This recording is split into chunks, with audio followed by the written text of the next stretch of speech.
দেশের প্রেক্ষাগৃহে চলছে অমিতাভ রেজা নির্মিত রিক্সা গার্ল সিনেমাটি। এই সিনেমায় এক নারী রিক্সা চালকের গল্প উঠে এসেছে। প্রান্তিক মানুষের জন্য সিনেমাটির বিশেষ প্রদর্শনীর আয়োজন করা হয়েছে। 11ই ফেব্রুয়ারি মঙ্গলবার বিকেল 4টায় কেরানীগঞ্জের জয় সিনেমাসের লায়ন শপার্স ওয়ার্ল্ড সিনেমাসে হবে এই প্রদর্শনী। প্রদর্শনীতে শতাধিক রিক্সা চালক উপস্থিত থাকবেন সিনেমার নির্মাতা, শিল্পী ও কলাকুশলী।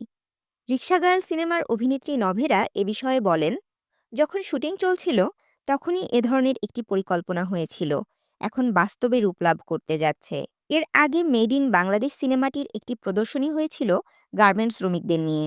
ওই শোতে আমি থাকতে পারিনি। আশা করছি এবার প্রদর্শনীতে উপস্থিত হয়ে দর্শকদের সঙ্গে আনন্দ ভাগাভাগি করতে পারবো। রিক্সা গার্ল উন্মুক্ত হতে যাচ্ছে ওটিটি প্ল্যাটফর্মেও। 12ই ফেব্রুয়ারি ওটিটি প্ল্যাটফর্ম বঙ্গতে দেখা যাবে সিনেমাটি।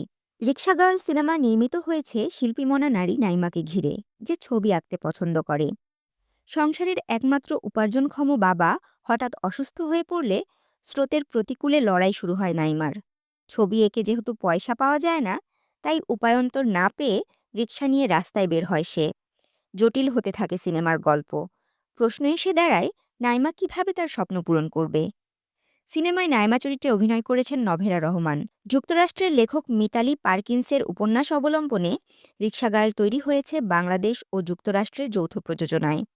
প্রযোজনা করেছেন Eric J Adams, Faridur Reza Sagar, Giasuddin Adil ও শিহাব আহমেদ সিরাজি। গত 24শে জানুয়ারি সিনেমাটি মুক্তি পায়।